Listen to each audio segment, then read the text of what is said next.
Saudara Supradio, menilik ulang kisah dan cerita klasik Surabaya memang selalu mengesankan. Salah satunya adalah tentang sistem pemerintahan.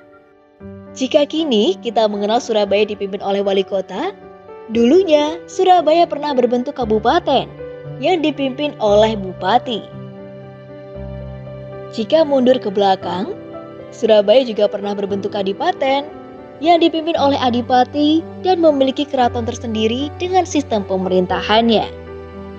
Bahkan, di masa pemerintahan Hindia Belanda, Surabaya juga pernah berbentuk karasidenan. Jejak wujud peninggalan dari sistem pemerintahan ini dapat dilihat dari makam-makam bupati yang tersebar di kota pahlawan. Salah satunya adalah Komplek Pesaraian Bibis Kromocayan Kanoman yang berada di utara stasiun kota Surabaya. Pemakaman ini merupakan tempat disemayamkannya Raden Tumenggung Kromocayodirono I atau yang lebih dikenal dengan nama Raden Bagus Glundung, seorang bupati pertama Surabaya pada masa pemerintahan Hindia Belanda. Raden Glundung adalah putra ke-17 dari Raden Djoko Ismail Kromowijoyo.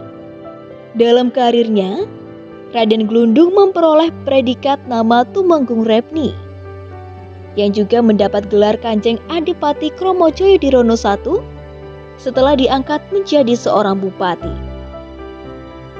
Pengangkatan tersebut berdasarkan Resolutio van Hene Excellentie de Commiseraten General in Rade nomor 6 tanggal 7 Januari 1819.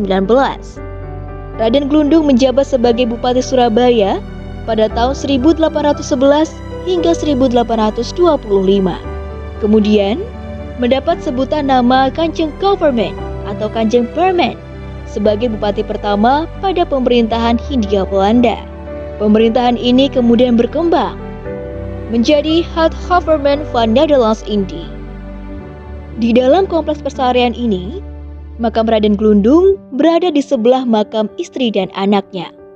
Tak hanya itu, di kompleks pesarian turut bersemayam pula sang ayah, Raden Djoko Ismail Kromowijoyo atau Darmoyudo, yang menjabat sebagai seorang patih di kota pahlawan.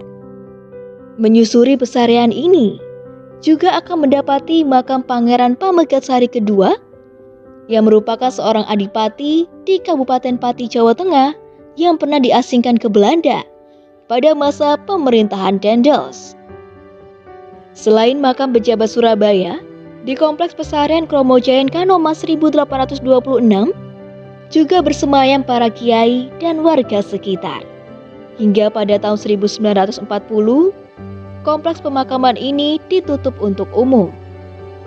Tempat bersejarah ini dibuka setiap hari mulai dari sebelum zuhur hingga setelah Isya tanpa dipungut biaya.